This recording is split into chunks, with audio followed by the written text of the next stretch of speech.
A lone rider appeared on the horizon, silhouetted against the setting sun of 1878, her heart pounding with each step her horse took toward the weathered cabin nestled in the Wyoming wilderness. Catherine James pulled her coat tighter against the autumn chill, the familiar landscape both comforting and terrifying. 5 years had passed since she'd fled this place with tears streaming down her face, vowing never to return. The cabin looked smaller than she remembered, its timber walls darkened by seasons of rain and snow, smoke curling lazily from the stone chimney. Catherine dismounted, her legs trembling beneath her riding skirt. 27 years old now, she was no longer the frightened young woman who had escaped in the dead of night. Life in Boston had hardened her, shaped her into someone stronger, someone who could finally face the man she'd left behind. She tied her horse to the hitching post, noting how the garden she'd once tended had grown wild with native plants. Taking a deep breath that failed to calm her racing pulse, Catherine approached the door and raised her hand to knock. Before her knuckles met wood, the door swung open.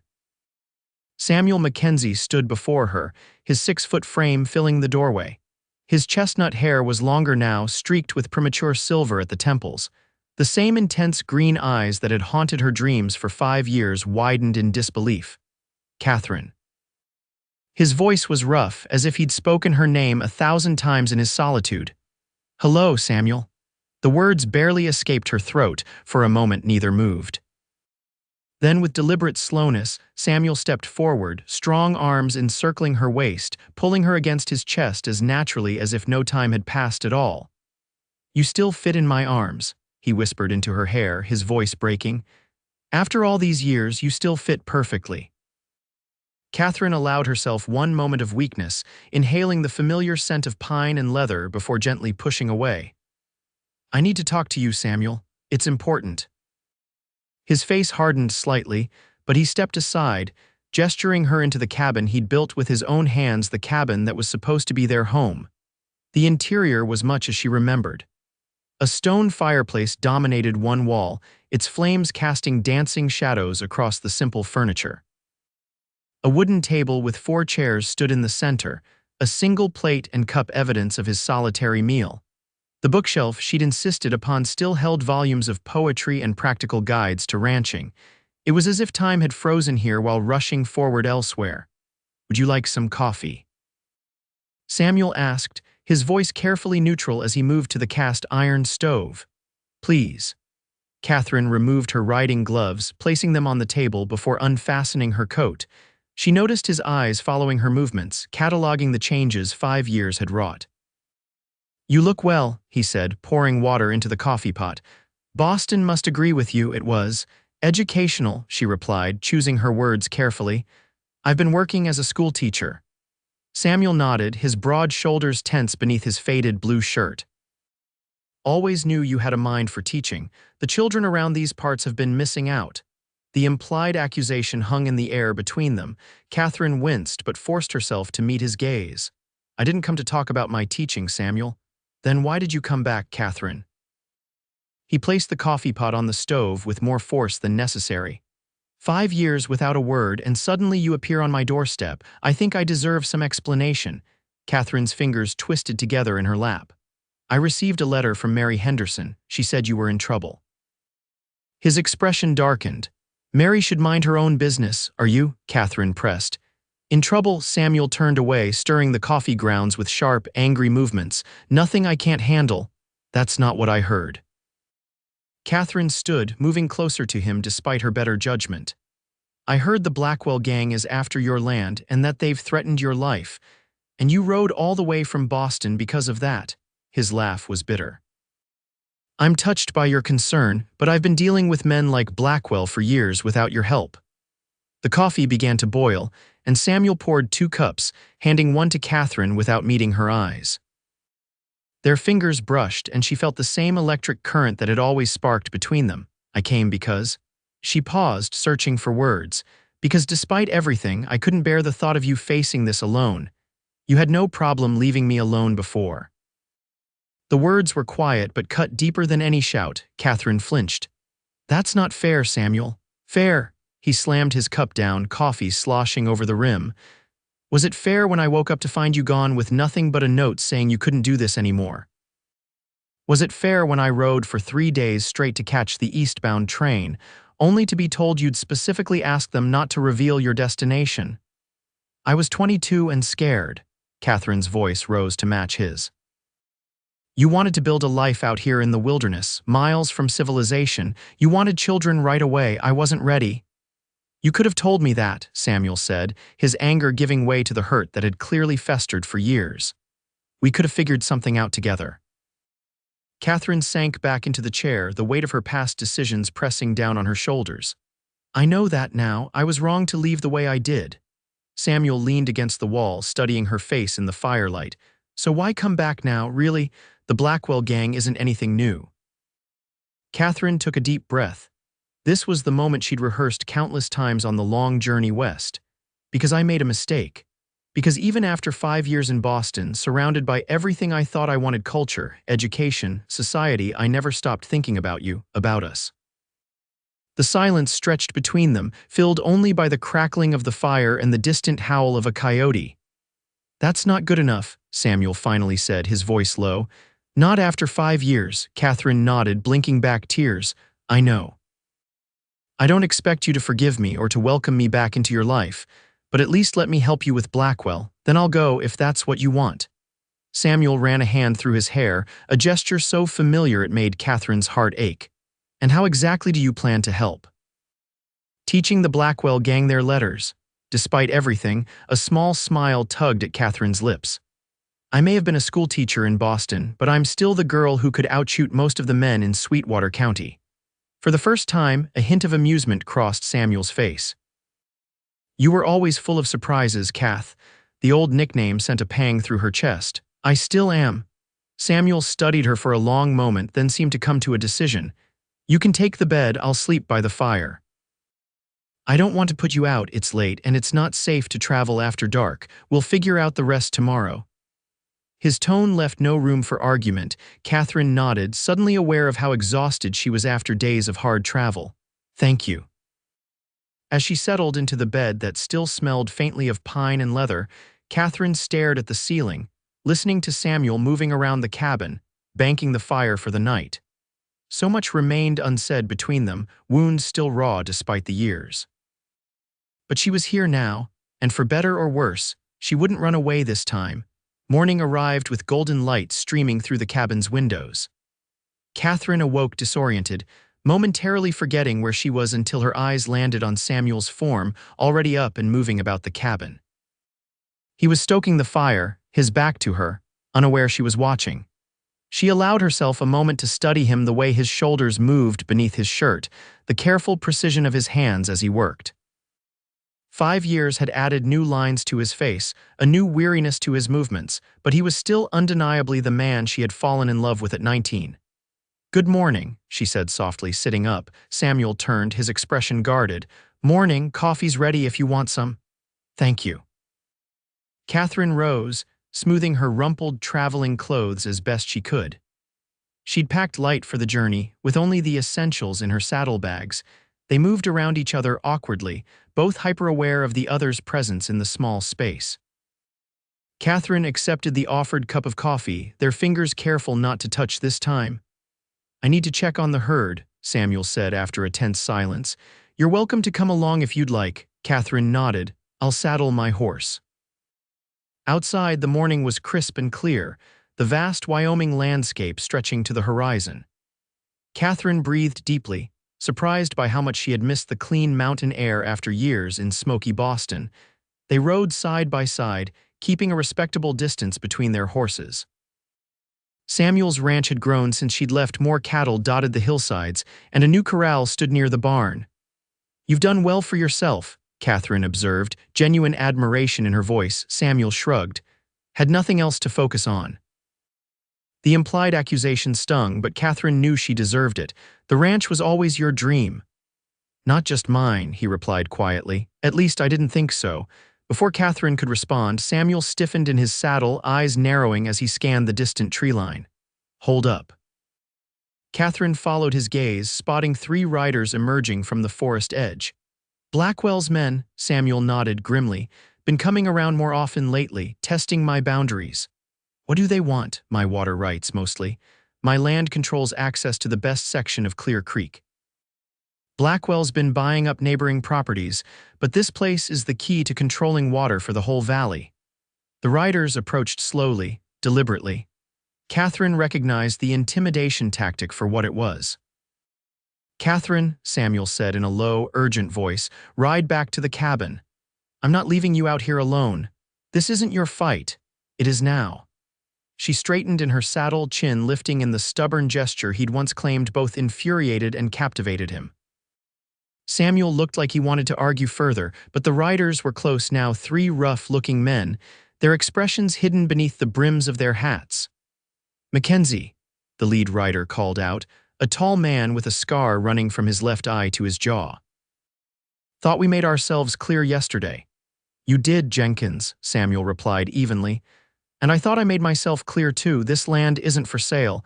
Jenkins' gaze shifted to Catherine, eyes narrowing with interest. "Don't believe we've met, madam. Catherine James," she replied coolly. "Didn't realize Mackenzie had company." Jenkins' smile didn't reach his eyes. "Blackwell will be interested to hear that." "Your boss's interest in my personal affairs isn't my concern," Samuel said. "Tell Blackwell my answer stands." Jenkins spat on the ground. "Blackwell doesn't take no for an answer. You've got 3 days to reconsider, Mackenzie, after that." He let the threat hang in the air. "Is that what passes for negotiation these days?" Catherine asked, unable to hold her tongue.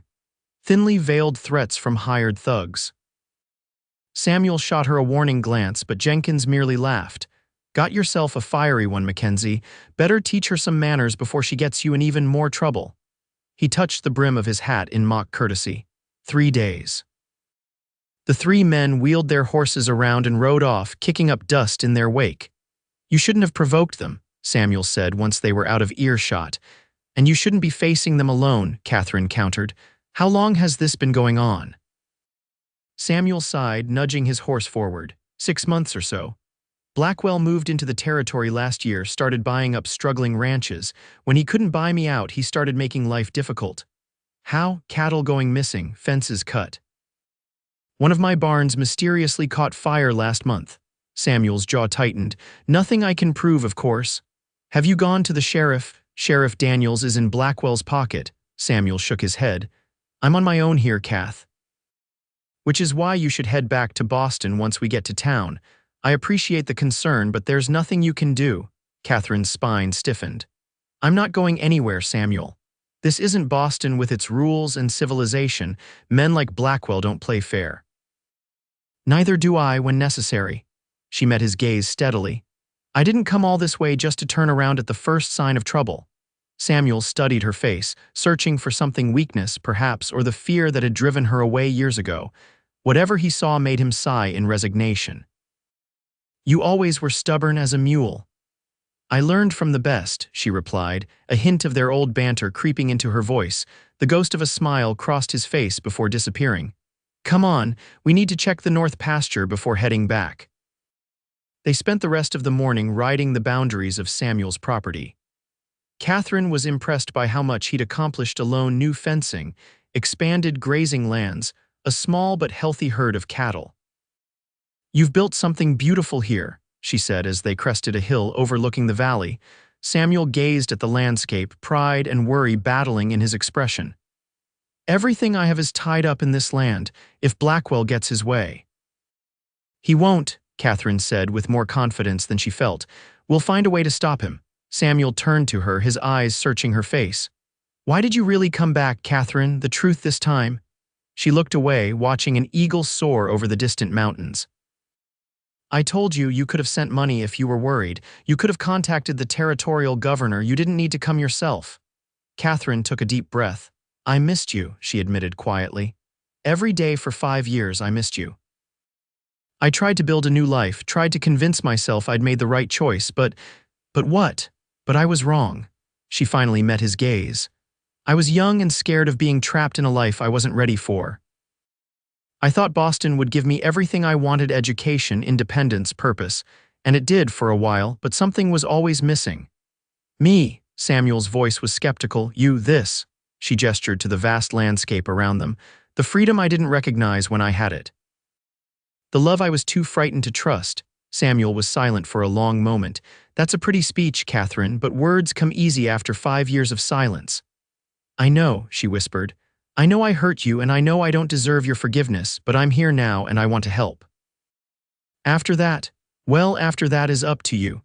Before Samuel could respond, a distant gunshot echoed through the valley. They both tensed, scanning the horizon.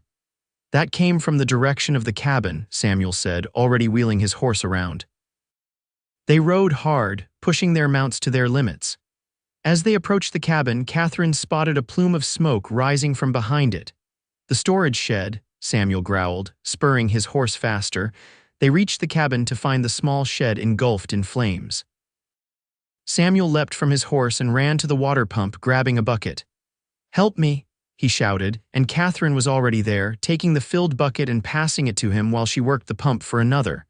Together they fought the blaze, but it was clear the shed was lost. After ensuring the fire wouldn't spread to the main cabin, they stood back, watching the structure collapse in on itself. "All my winter supplies," Samuel said, his voice tight with anger. "Feed for the animals, preserved meat, extra blankets." Catherine placed a hand on his arm. "This is more than intimidation. They're trying to drive you out before winter sets in." Samuel nodded grimly. "Makes it look like an accident. No one would question a man selling up after losing his winter stores so close to the first snow. But you're not selling." "No." His jaw set in a determined line. "I'm not, but this changes things. I need to ride into town, see if I can arrange for new supplies before the pass is close. I'm coming with you."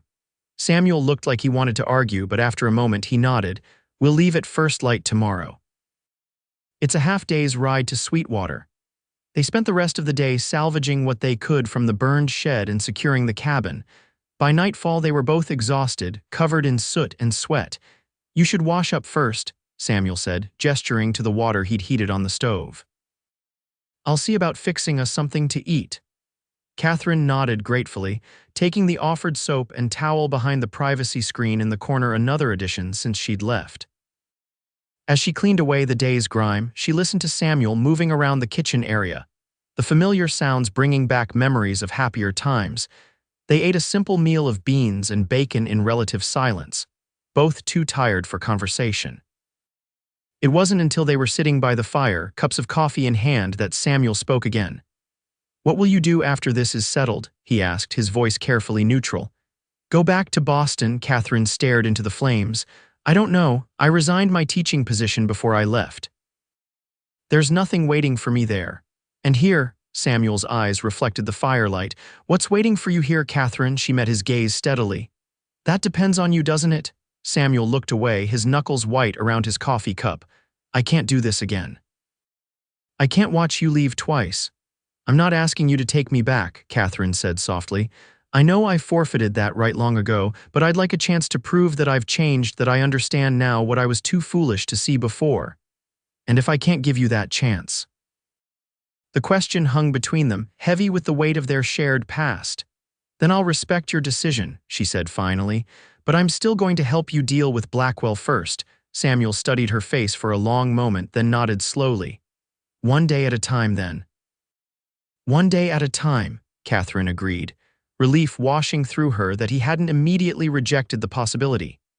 They fell into silence again, but it was less strained now, a silence of exhaustion and cautious possibility rather than anger and hurt. As Catherine prepared for bed, she caught Samuel watching her with an unreadable expression. "What is it?" she asked. He shook his head slightly. "Just thinking how strange life is. 5 years believing I'd never see you again, and suddenly here you are in the middle of the worst trouble I've ever faced. Perhaps it's fate," she suggested with a small smile. "I stopped believing in fate the morning I found your goodbye note," Samuel replied, but there was no bite to his words now, only a tired resignation. Catherine's smile faded. "I am sorry, Samuel, truly." "I know," he sighed, running a hand through his hair. "Get some sleep, Catherine. We have a long ride tomorrow." As she lay in bed listening to Samuel settle on his makeshift pallet by the fire, Catherine realized how much she had missed this, not just him, but this life.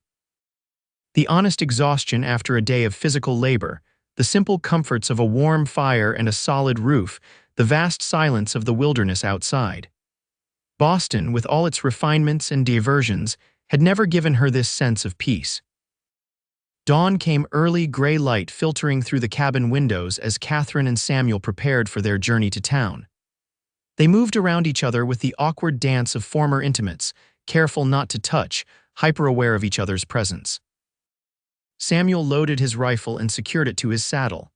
"Keep your eyes open on the road," he instructed as they mounted up. Blackwell's men could be watching. Catherine nodded, patting the small revolver concealed in her coat pocket, a precaution she'd taken before leaving Boston.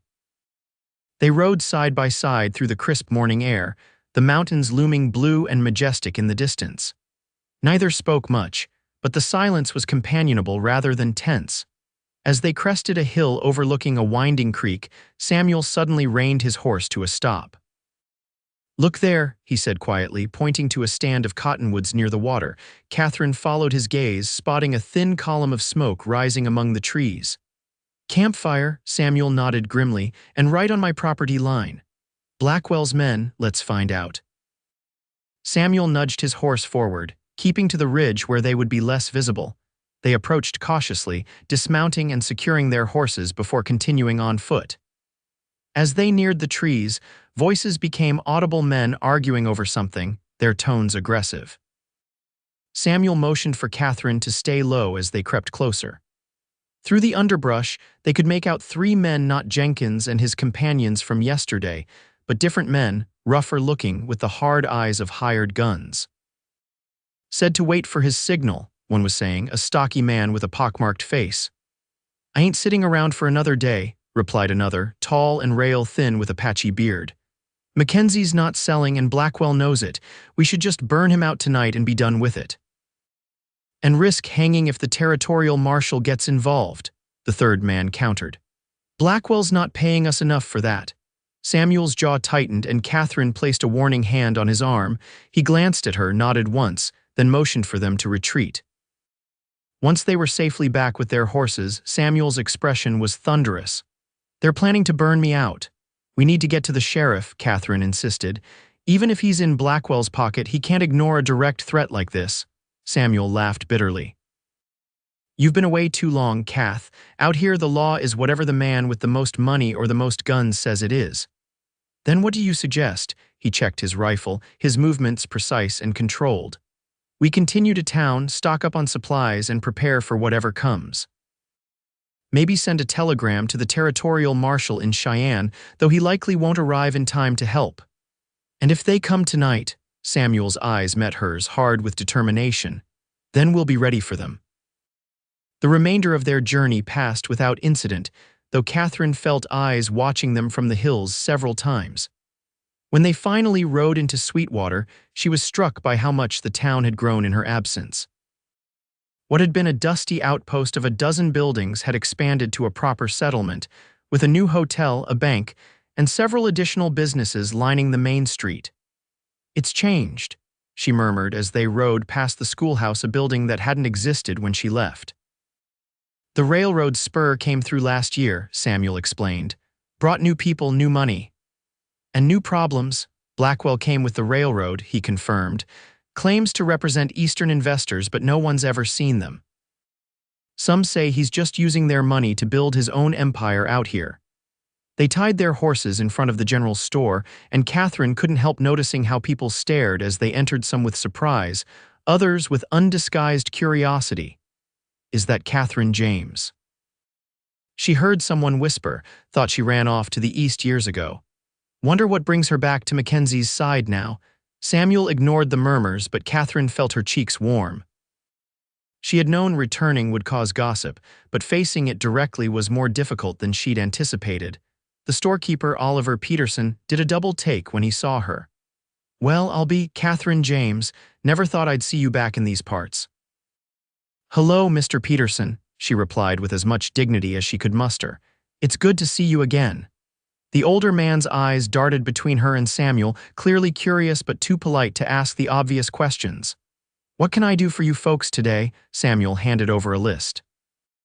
"Need to replace some winter supplies. Had a fire at the ranch yesterday." Peterson's bushy eyebrows rose. "A fire, you say? Accident? Wasn't any accident, Samuel replied grimly, but I'd appreciate if you'd keep that between us for now. Understanding dawned in the storekeeper's eyes. Blackwell's bunch, Samuel nodded once. Peterson sighed heavily. You're not the first, son. Hendersons lost their north pasture to a mysterious fire last month. Willards found 2 of their horses shot dead the week before. Has no one stood up to him? Catherine asked. Those who tried found themselves facing worse than property damage, Peterson said quietly. Young Tim Roberts ended up with a broken arm after he refused to sell his father's place. Sheriff claimed he fell off his horse. And people just accept this. Catherine couldn't keep the outrage from her voice. What choice do they have? Peterson shrugged.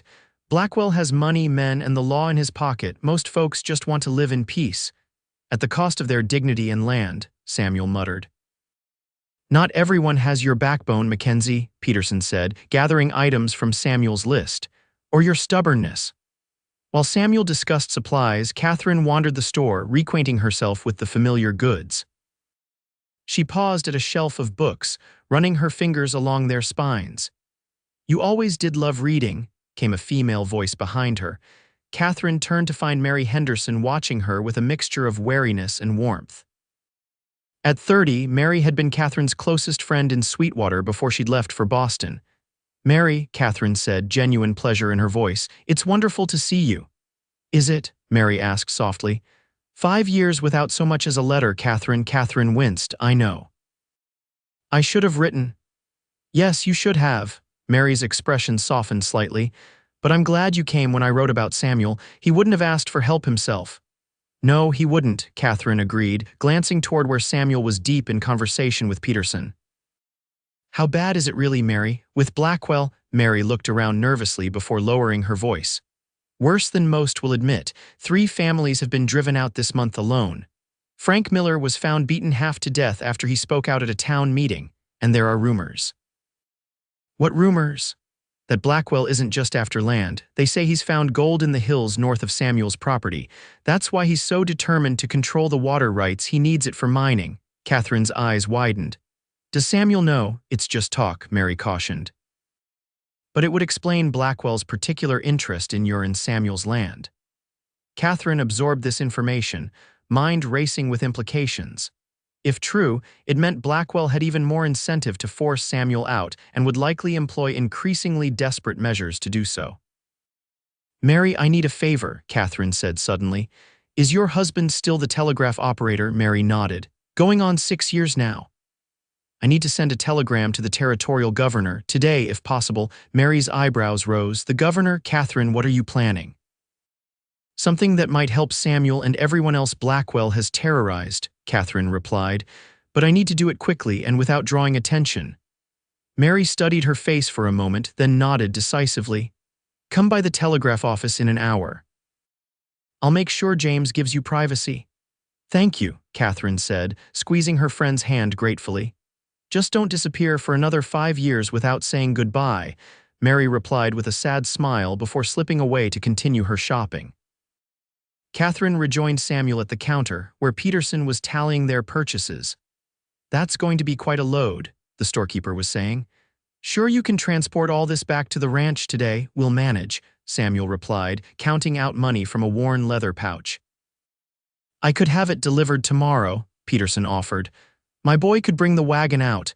Samuel hesitated, clearly weighing the risk to Peterson's son against their need to return to the ranch quickly. That would be very kind, Catherine interjected. And actually, I have some errands to run in town. Perhaps we could stay the night and accompany your son back in the morning. Samuel shot her a questioning look, but Peterson nodded enthusiastically. New hotel's quite comfortable, he said. Not like the old days when visitors had to bunk above the saloon. After arranging for the delivery and paying for their purchases, Samuel and Catherine stepped back onto the boardwalk. What errands? Samuel asked in a low voice as they walked toward the hotel. I need to send a telegram, Catherine replied. And I think we need to speak with some of the other ranchers who have been targeted by Blackwell. Samuel's expression turned thoughtful. Strength in numbers, you mean? Exactly. Blackwell has been picking you off one by one. What if you stood together instead? For the first time since her return, genuine approval flashed in Samuel's eyes. It might work, though convincing scared men to take a stand won't be easy. Leave that to me, Catherine said with more confidence than she felt. I can be very persuasive when necessary. A hint of a smile tugged at Samuel's lips. That I remember. The moment of warmth between them lingered as they arranged for rooms at the hotel's separate rooms, though Catherine couldn't help noticing Samuel's slight pause when the clerk asked if they needed one room or two. I'll meet you for dinner at 6, Catherine said as they climbed the stairs. There's someone I need to see first. Samuel looked like he wanted to ask more questions but nodded. Be careful, Kath. Blackwell has eyes everywhere in this town. I will, she promised, touched by his concern. Once alone in her room, Catherine changed into the one spare dress. She'd brought a deep blue traveling dress that, while not fashionable by Boston standards, was the nicest thing she had with her. If she was going to convince the territorial governor to intervene, she needed to appear respectable and serious. An hour later, she slipped into the telegraph office where Mary's husband James greeted her with a mixture of surprise and warmth.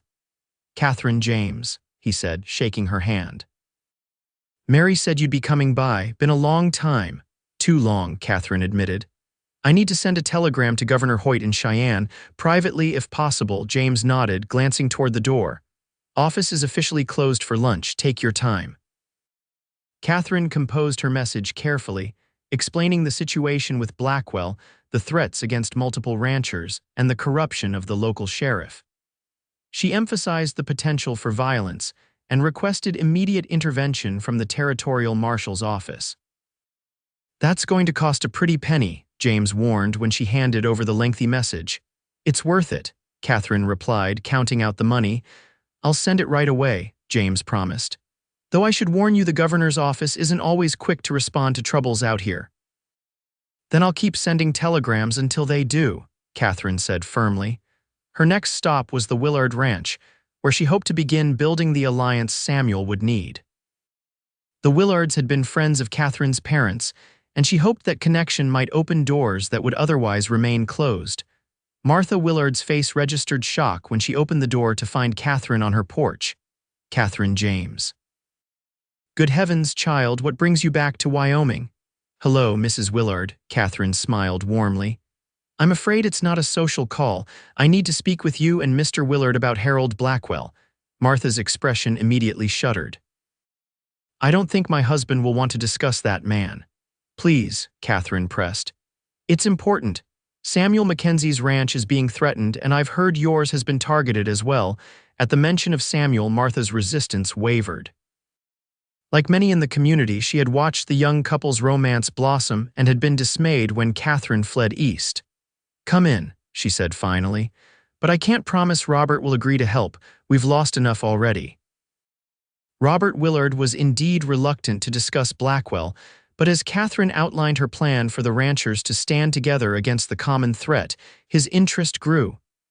The governor won't intervene based on one telegram, he argued. Not one, no, Catherine agreed. But what if every rancher in the valley sent their own account? What if we documented every threat, every act of vandalism, every suspicious fire? By the time she left the Willard Ranch, Catherine had secured their tentative support and promises to speak with 3 other families who had suffered under Blackwell's campaign of intimidation. It was nearly 6 when she returned to town, hurrying toward the hotel where Samuel would be waiting. As she rounded the corner, a firm hand gripped her arm, pulling her into the narrow alley between buildings. Catherine reached for her concealed revolver but stopped when she recognized Jenkins, the scarred man from Blackwell's gang. Miss James, he said, his voice deceptively pleasant. The boss would like a word with you. I have nothing to say to Mr. Blackwell, Catherine replied, trying to pull her arm free. Jenkins' grip tightened painfully. It wasn't a request, madam, and if you make a fuss, it'll go badly for Mackenzie, very badly. Catherine weighed her options. Creating a scene might bring help, but it could also accelerate Blackwell's plans against Samuel. Very well, she said coldly. Lead the way. Jenkins escorted her to the new hotel, not the modest establishment where she and Samuel were staying, but the grand 3-story building at the end of the street. Inside, he guided her to a private dining room where a man sat alone at a table laden with food. Harold Blackwell was not what Catherine had expected. Rather than the rough-looking bandit she'd imagined, he was elegantly dressed, with the polished manners of an educated Easterner. His hair was silver at the temples, his beard neatly trimmed, his eyes sharp with intelligence. "Miss James," he said, rising as she entered. "A pleasure to meet you at last. Please join me for dinner." "I already have dinner plans," Catherine replied stiffly. "Mr. Mackenzie will wait, I'm sure." Blackwell smiled, gesturing to the chair across from him. "I only require a few minutes of your time." Seeing little choice, Catherine sat, refusing the wine he offered. "I understand you've been visiting the Willard Ranch today," Blackwell said, cutting into his steak, "and sending telegrams to the territorial governor." Catherine's stomach tightened at the realization that he was having her watched so closely. "You seem well informed," she replied neutrally. "I make it my business to know what happens in my town." Blackwell dabbed his mouth with a napkin. "Just as I made it my business to learn about you when you arrived yesterday. Sweetwater isn't your town, Mr. Blackwell," he smiled thinly. "Perspectives differ on that point, but let's discuss you, Miss James." Boston-educated schoolteacher, formerly engaged to Samuel Mackenzie until you abandoned him 5 years ago for the comforts of civilization. Now suddenly returned just as he faces financial difficulties. "You've been busy," Catherine observed, fighting to keep her voice steady. "I'm a curious man by nature." Blackwell set down his fork. "What intrigues me most is why you're involving yourself in business matters that don't concern you. Mr. Mackenzie's land negotiations are between him and me." "Threatening a man's livelihood and burning his property hardly constitutes negotiations," Catherine retorted. Blackwell's expression hardened slightly. "Frontier justice can be unrefined at times. But my offer to Mr. Mackenzie is more than generous, 5 times what his land is worth for grazing." "Then why resort to intimidation if your offer is so generous?" "Some men cannot recognize opportunity when it presents itself," Blackwell replied. "They require encouragement." "And what sort of encouragement do you have planned next?" Catherine asked. "Another fire, perhaps something worse." Blackwell studied her for a moment, then leaned forward. "I admire your spirit, Miss James, so let me be direct. I want Mackenzie's land and I will have it. The only question is whether he profits from the transaction or loses everything, including his life." Catherine's voice was ice. "I prefer peaceful resolutions," Blackwell said smoothly, "which is why I invited you here. You have influence with Mackenzie. Convince him to accept my offer and I'll add $1,000 for your consultation." Catherine stood abruptly. "I'm not for sale, Mr. Blackwell, neither is Samuel nor his land. Everyone has a price, Miss James." Blackwell remained seated, utterly calm. "You simply haven't heard yours yet. There isn't enough money in Wyoming territory to make me betray Samuel," Catherine said, her voice steady despite her racing heart. "Interesting choice of words," Blackwell mused, "considering your history, but very well." He sighed, as if genuinely disappointed. "Jenkins will show you out. Do give my regards to Mr. Mackenzie and perhaps mention that my patience is not unlimited."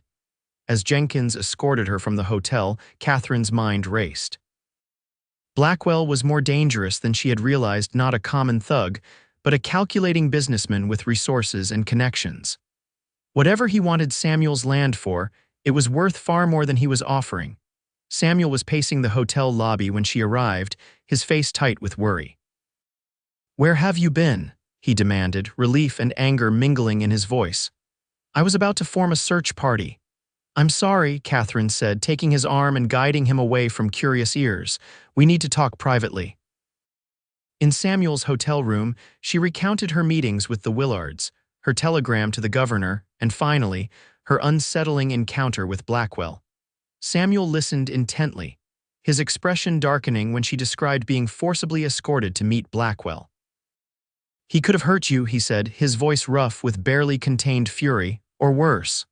"But he didn't," Catherine pointed out. "He wanted to make an offer to both of us, apparently." "I don't care what he offered. He threatened you." "He threatened both of us," Catherine corrected. "And he's been threatening the entire valley for months. The question is, what are we going to do about it?" Samuel ran a hand through his hair, a gesture so familiar it made Catherine's heart ache. "We need to get back to the ranch tomorrow, secure what we can before they make their next move. And then, Then we wait for the governor's response or for Blackwell to show his hand. Samuel's eyes met hers, determination evident in their green depths. Either way, I'm not selling, Kath. That land is everything to me. I know, she said softly. And I'll help you protect it, whatever it takes. For a moment, they stood close enough that Catherine could feel the warmth radiating from his body, could see the flecks of gold in his green eyes. For a heartbeat, she thought he might reach for her, but the moment passed, and Samuel stepped back. We should get some rest, he said, his voice carefully controlled. Tomorrow will be a long day, Catherine nodded, disappointment mingling with understanding. Good night, Samuel. As she turned to leave, his voice stopped her at the door. Catherine. She looked back, hope flickering despite her best efforts to suppress it. Thank you, Samuel said simply, for coming back, for helping. It wasn't a declaration of forgiveness, much less love, but it was something a crack in the wall between them. Always, she replied softly, and left him standing there, the weight of everything unsaid hanging in the air between them. The journey back to Samuel's ranch the next day was tense but uneventful.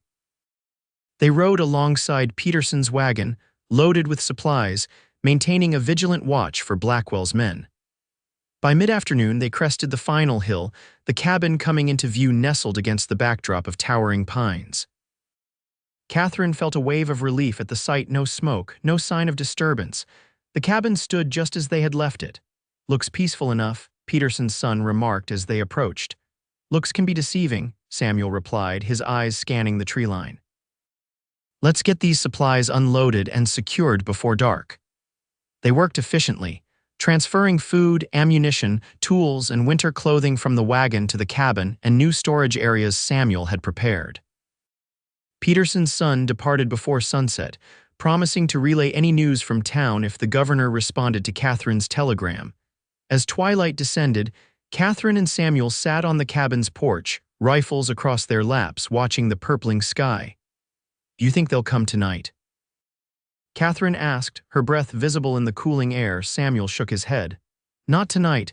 Blackwell's too smart for that. He'll want to see if his meeting with you changed anything first. We should set watches anyway, Catherine suggested. I'll take the first shift. Samuel glanced at her, a hint of surprise in his expression. You don't have to do that. I want to, she insisted. I'm not the same woman who left 5 years ago, Samuel. I'm not afraid anymore. He studied her face in the fading light. What changed? Catherine considered the question, watching as the first stars appeared above the mountains. I did, she said finally. In Boston, I had everything I thought I wanted: education, culture, independence, but I was lonely in a way I'd never been here. You had suitors, I imagine, Samuel said, his tone carefully neutral. A few, Catherine admitted. None that mattered. Why not? She turned to face him fully. Because none of them were you. The confession hung between them, honest and vulnerable in the gathering darkness. Samuel's expression was unreadable, but his knuckles whitened around his rifle. It's getting cold, he said finally, rising to his feet. We should go inside. Catherine followed him into the cabin, disappointed but not surprised by his retreat. She couldn't expect 5 years of hurt to dissolve in 2 days, no matter how desperately she wished it would. Inside, Samuel built up the fire while Catherine prepared a simple dinner from their new supplies. They ate mostly in silence, the crackling flames and occasional howl of a distant coyote the only sounds. I'll take first watch, Samuel said as they finished eating. Get some sleep while you can. Catherine wanted to argue but recognized the stubborn set of his jaw. Wake me in 4 hours then. He nodded, checking his rifle before settling into a chair positioned to watch both the door and windows. Catherine retired to the bed, removing only her boots before lying down fully clothed. Despite her exhaustion, sleep proved elusive as her mind raced with worries about Blackwell's next move and hope for the governor's intervention.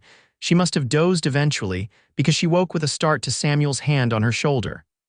Kath, he whispered urgently, someone's out there. Instantly alert, Catherine grabbed her rifle and joined Samuel at the window. The night was clear, a half-moon illuminating the yard in silver light. There, Samuel pointed toward the edge of the trees, by the corral. Catherine squinted, finally making out a dark figure moving cautiously along the fence line. Then another shadow detached from the trees, followed by a third. At least 3 of them, she murmured. "They're checking our defenses," Samuel said grimly, "seeing if we're awake." As if to confirm his assessment, a small flame blossomed near the barn, a torch being lit. "They're going to burn the barn," Catherine realized with horror. Without hesitation, Samuel raised his rifle and fired a warning shot into the air. The figures scattered, the torch dropping to the ground where it continued to burn. "Stay here," Samuel ordered, moving toward the door. "Cover me while I put out that torch before it spreads." Samuel, no, but he was already out the door, crouched low as he sprinted toward the fallen torch. Catherine positioned herself at the window, rifle ready, scanning for any movement. A flash of gunfire erupted from the trees, the shot going wide of Samuel as he stomped out the torch. Catherine aimed carefully and returned fire, not trying to hit the hidden attacker but forcing them to take cover. Samuel used the distraction to race back to the cabin, bullets kicking up dirt at his heels. He burst through the door, slamming it behind him and dropping the bar into place. "That should keep them at bay for tonight," he said, breathing hard. "They weren't expecting us to be ready for them." "They'll be back," Catherine said, still watching the tree line, "with more men, most likely." Samuel checked his rifle, reloading the spent round, "But they'll think twice before trying a direct assault." They maintained their vigil through the night, taking turns watching while the other rested. No further attacks came, though occasionally they caught glimpses of movement in the distance. Blackwell's men, maintaining their own watch. Dawn brought a misty rain that shrouded the landscape in gray. Catherine made coffee while Samuel checked the perimeter, ensuring nothing had been damaged during the night. "We need to strengthen our position," he said when he returned, rain dripping from his hat brim. "Board up the north-facing windows, move the horses to the smaller corral where we can see them from the house." They worked through the morning, securing the cabin against potential attack. By noon, the rain had stopped and a tense quiet settled over the ranch. "How long do you think before we hear from the governor?" Samuel asked as they ate a hurried lunch. "A few days, at least," Catherine admitted, "and there's no guarantee he'll send help." Samuel nodded, accepting this reality with the stoicism that had always characterized him.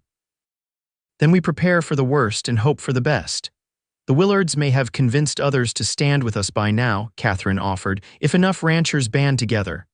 "Blackwell will just bring in more guns," Samuel finished grimly, "but at least we'd have a fighting chance." The sound of approaching hoofbeats interrupted their conversation. They both reached for their rifles, moving to positions where they could cover the door. "Only sounds like one rider," Samuel observed, peering through a crack in the boarded window. The rider came into view, a young boy of perhaps 14, riding a lathered horse at a pace that spoke of urgency.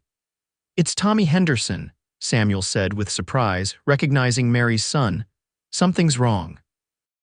He unbarred the door cautiously, rifle still ready as the boy dismounted and ran toward the cabin.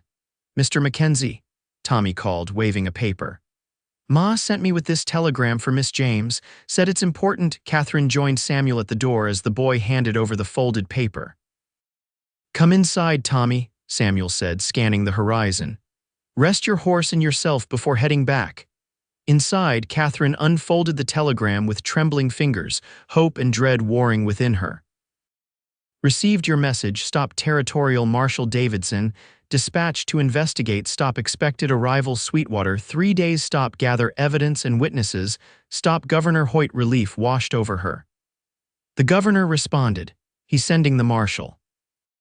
Samuel read the telegram over her shoulder, his expression cautiously optimistic. 3 days is a long time given last night's attack. "But it's something," Catherine insisted, "and if Blackwell learns the marshal is coming, he might accelerate his plans." Samuel finished, his face grim.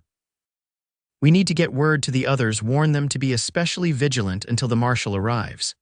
Tommy, who had been gulping water from an offered cup, spoke up. "Ma already sent word to the Willards and Johnsons, and Mr. Peterson is spreading the news in town quiet-like." "Smart woman, your mother," Samuel said with approval. "Tommy, can you make it back to town safely? Blackwell's men were here last night." The boy nodded solemnly. "Yes, sir. Ma told me to stick to the creek bed where there's cover." "Good lad." Samuel clapped him on the shoulder. "Tell your mother we're grateful and that we'll be in town when the marshal arrives." After Tommy departed, Catherine and Samuel discussed their next steps. The marshals' impending arrival changed the equation. If they could hold out for 3 more days, they might finally have the law on their side. Blackwell won't just give up, Samuel warned. 3 days gives him plenty of time to make another move. Then we need to be ready, Catherine replied, determination hardening her voice. And we need to gather every piece of evidence we can. They spent the afternoon documenting the damage from previous attacks: the burned storage shed, cut fence lines, missing cattle. Catherine wrote detailed accounts of each incident, while Samuel sketched maps showing property boundaries and the locations of Blackwell's suspected camps. As evening approached, they prepared for another potentially dangerous night. Samuel checked and rechecked their defenses while Catherine cooked a hearty stew, both of them aware it might be their last peaceful meal for some time. They ate by firelight, the atmosphere less tense than previous nights, but still charged with unspoken emotions. "Tell me about Boston," Samuel said suddenly, breaking a long silence. "Were you happy there?" The question caught Catherine off guard. They had carefully avoided discussing her life during their separation. "At first," she admitted, setting down her spoon. "I found a position at a respectable girls' school. I had my own apartment, friends, access to libraries and lectures. It was everything I thought I wanted." "But," Samuel prompted, his eyes reflecting the firelight, "but it felt hollow somehow." Catherine struggled to articulate what had taken her years to understand. The people there, they talked endlessly about art and literature and politics, but few of them had ever truly lived. They hadn't built anything with their hands or watched a sunrise over mountains they could call their own. A ghost of a smile touched Samuel's lips. "You missed the wilderness." "I missed everything about it," she confessed. "The open spaces, the honest work, the silence at night broken only by wind and wildlife." She met his gaze steadily. "I missed you, Samuel, every day." He looked away, his jaw working as he processed her words. "You could have come back sooner." "Pride," Catherine said simply, "and fear that you'd turned your back on me as completely as I'd turned mine on you." "I tried," Samuel admitted, his voice low.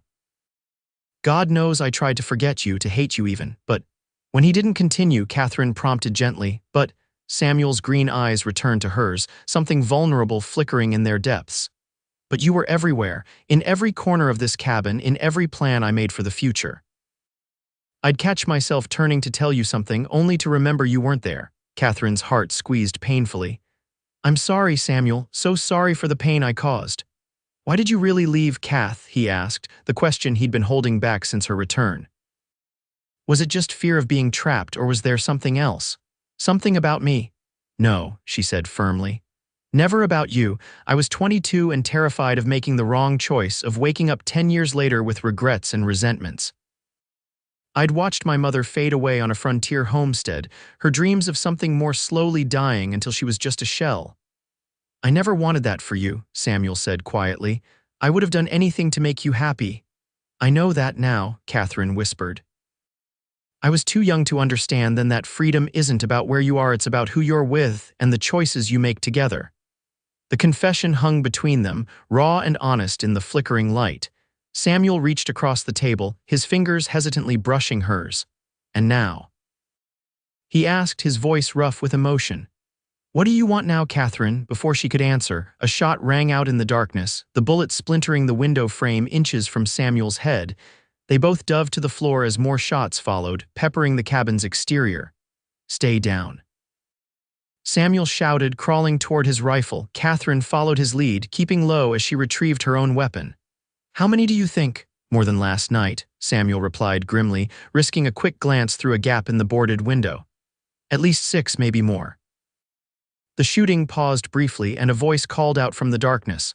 "Mackenzie, this is your last chance. Sign over the deed and you and the woman can ride out alive." Samuel exchanged a glance with Catherine. "Jenkins," he muttered.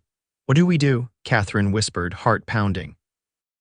"Buy time," Samuel replied. "The longer we hold out, the closer we get to the marshal's arrival." He raised his voice to respond. "My answer hasn't changed, Jenkins. This land isn't for sale." A barrage of gunfire answered him, bullets thudding into the cabin's sturdy logs. Samuel and Catherine returned fire carefully, aiming at muzzle flashes in the darkness, more to keep their attackers at bay than with any real hope of hitting them. The exchange continued for nearly an hour, a deadly stalemate as neither side gained an advantage. Then ominously the shooting stopped. "I don't like this," Samuel murmured, reloading his rifle. "They're planning something." Catherine crawled to another window, peering out cautiously. "I can't see them anymore, they've pulled back." A new sound reached them, the splash of liquid against wood, followed by the unmistakable odor of kerosene.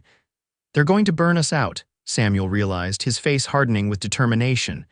"We need to move now." "Where?" Catherine asked, trying to keep her voice steady. "They have us surrounded." Samuel's mind raced, considering and discarding options. "The root cellar. There's an access from inside, behind the pantry. It leads to a tunnel that comes out near the creek. I built it after you left, a precaution against Apache raids." Catherine nodded, quickly gathering their ammunition and the documents they'd prepared for the marshal. Samuel grabbed canteens and his spare revolver. "Ready?" he asked, meeting her eyes. She nodded, surprised to find her fear had been replaced by resolute calm. "Ready." Samuel moved the pantry shelf, revealing a trapdoor concealed beneath. As he pulled it open, the first flames caught on the cabin's exterior, orange light flickering through the cracks in the boarded windows. "Go," Samuel urged, helping Catherine down the ladder into the dark space below.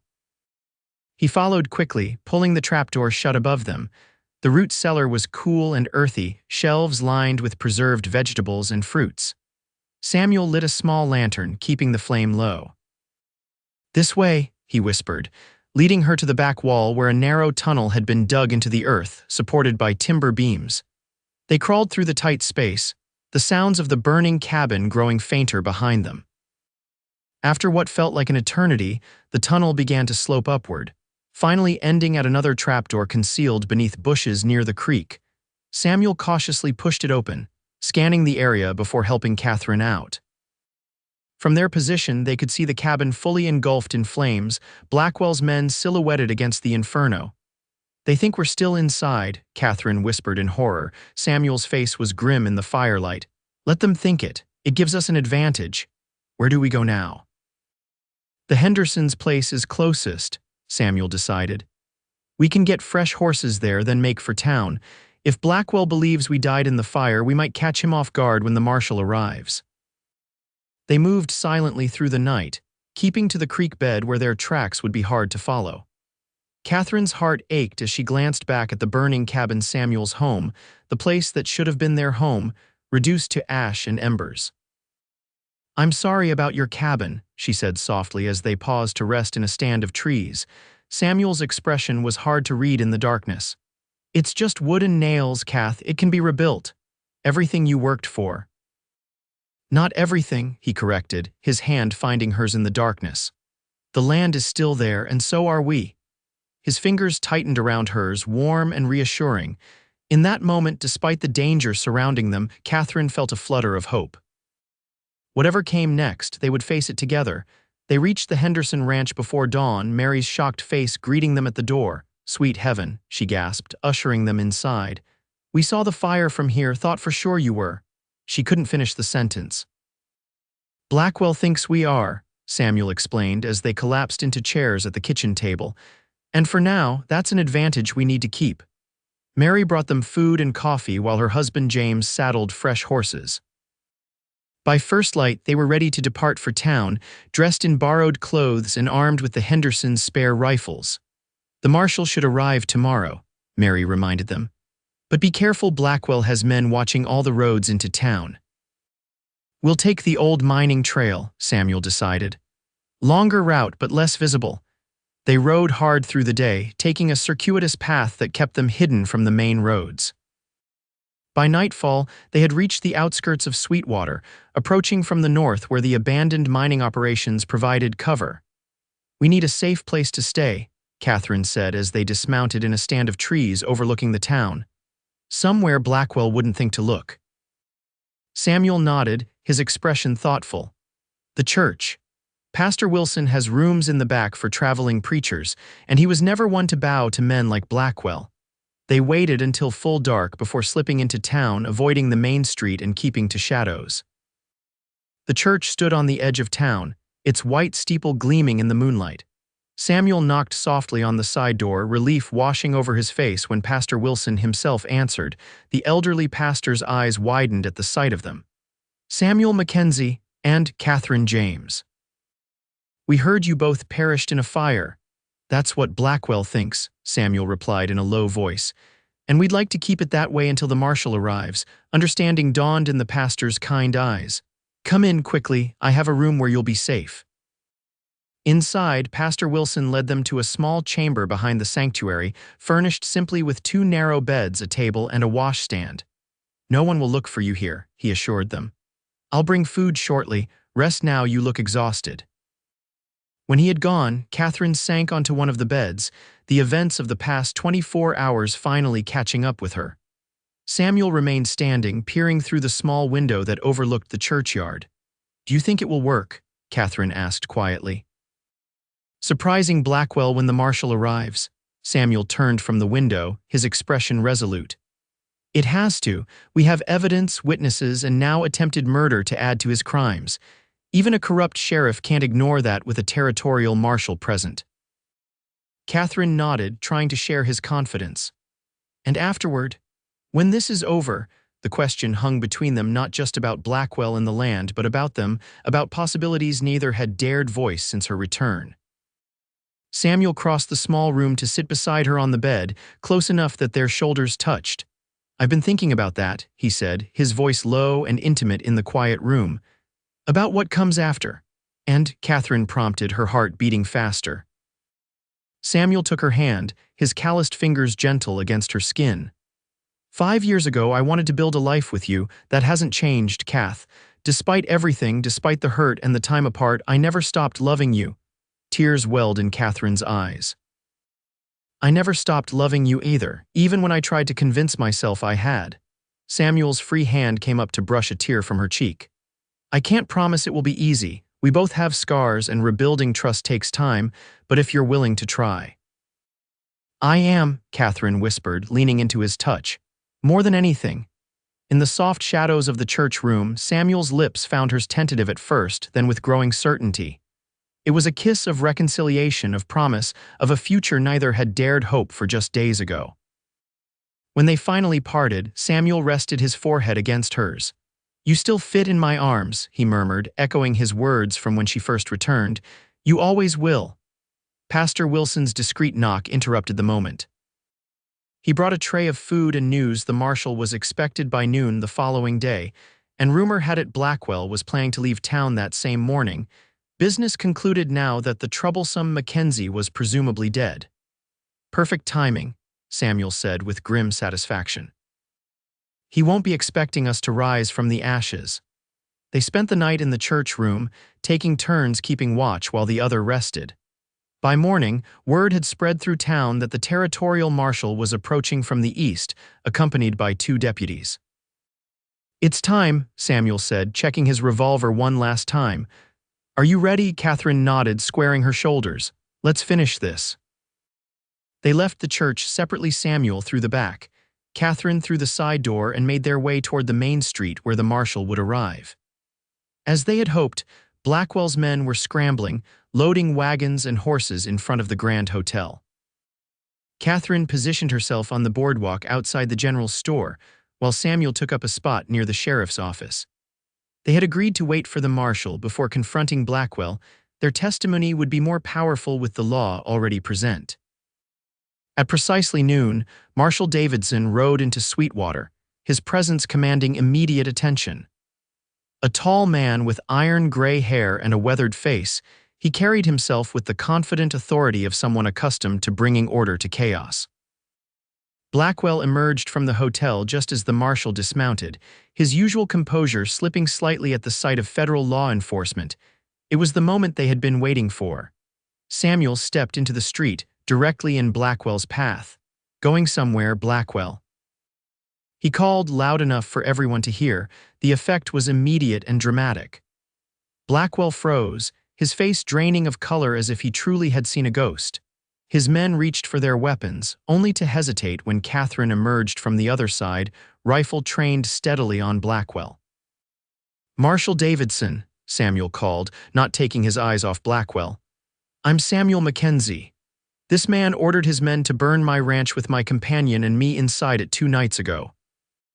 The marshal assessed the situation with experienced eyes, noting the armed standoff and the gathering crowd of townspeople. That's a serious accusation, Mr. Mackenzie, he said, his hand resting casually on his holstered pistol. I assume you have evidence.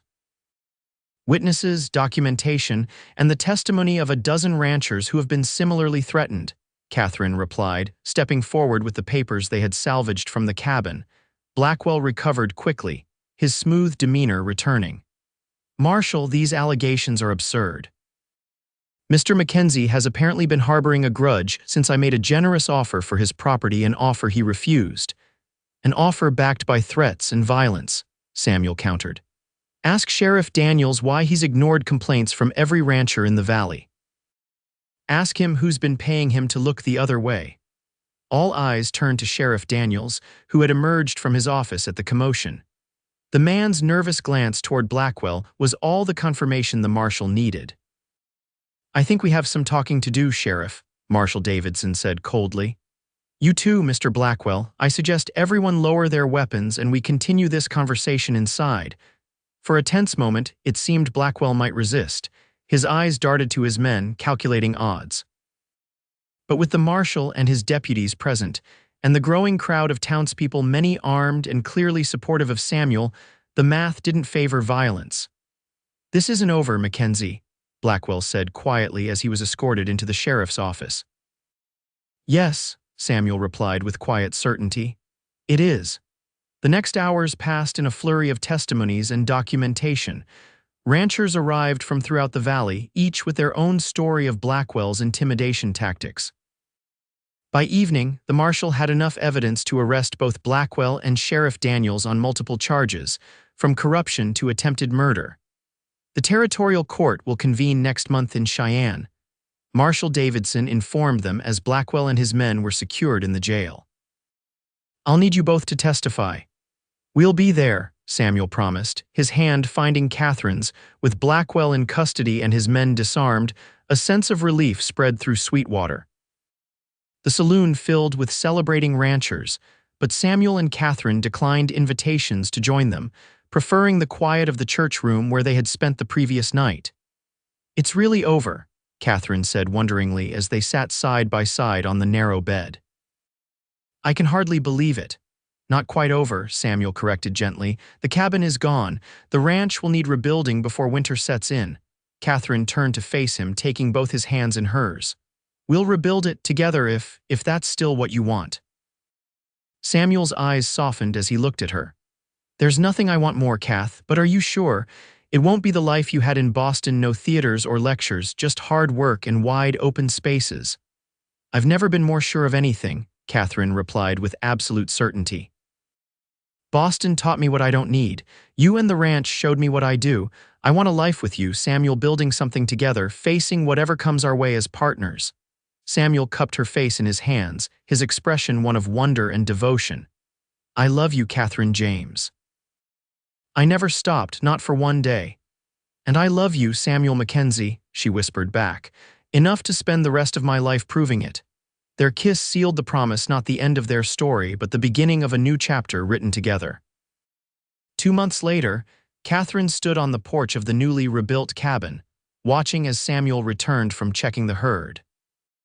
The cabin was larger than before, with a proper schoolroom attached to one side. Catherine's contribution to the design, a place where she could teach the children from neighboring ranches. Blackwell and Sheriff Daniels had been convicted in the territorial court, their sentences ensuring neither would threaten Sweetwater again. With the corrupt influences removed, the town was flourishing, and the ranchers had formed an association to protect their mutual interests. As Samuel dismounted and approached the cabin, Catherine's heart swelled with the same love she'd felt at 19, now deepened by experience and choice. Thinking deep thoughts, he asked, climbing the steps to join her. Happy ones, she corrected, leaning into him as his arm encircled her waist. About how far we've come.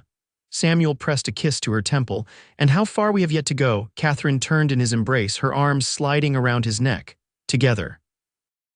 Always together, he agreed, drawing her closer. You still fit perfectly in my arms, Mrs. Mackenzie. The simple gold band on her finger caught the setting sun as Catherine rose on tiptoe to kiss her husband. They had been married by Pastor Wilson the week before, a quiet ceremony attended by friends who had stood with them against Blackwell. "I always will," she promised against his lips. As dusk settled over the Wyoming wilderness, Catherine knew with absolute certainty that she had found her true home not in a place, but in the arms of the man who had waited for her return, who had forgiven her, who had never stopped loving her despite the years and miles between them. 5 years ago, she had fled in fear of being trapped. Now she embraced the freedom that came with choosing this life, this man, this love that had withstood separation and danger to emerge stronger than before. In Samuel's embrace, Catherine had found what she had been searching for all along, not the absence of boundaries, but the presence of boundless possibility, built on trust, partnership, and a love strong enough to overcome any obstacle the frontier might place in their path. As night fell over the ranch that was now truly theirs, Catherine and Samuel Mackenzie stepped into their cabin hand in hand, closing the door on the past and opening their hearts to the future they would build together.